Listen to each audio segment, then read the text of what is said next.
Pemirsa, seluruh aparat penegak hukum dan aparatur sipil negara serta penyelenggara pemilu 2024 diwanti-wanti agar berkomitmen menjaga kedaulatan rakyat dalam menjalankan hak pilihnya. Hal ini disampaikan Ketua DPR RI Puan Maharani. Puan mengingatkan asas luber jurdil pemilu harus menjadi prinsip nomor satu. Ia pun tidak menginginkan hak pilih rakyat itu dimanipulasi. Hal itu Puan sampaikan dalam rapat paripurna pertama DPR di 2024.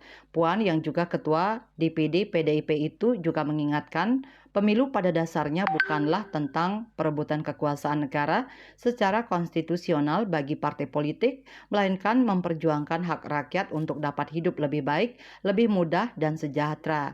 Dalam kesempatan itu, Puan juga mengklaim anggota DPR RI akan tetap berkomitmen untuk menjalankan tugas-tugas konstitusional secara efektif, khususnya dalam merespon hal-hal yang sangat mendesak dan strategis.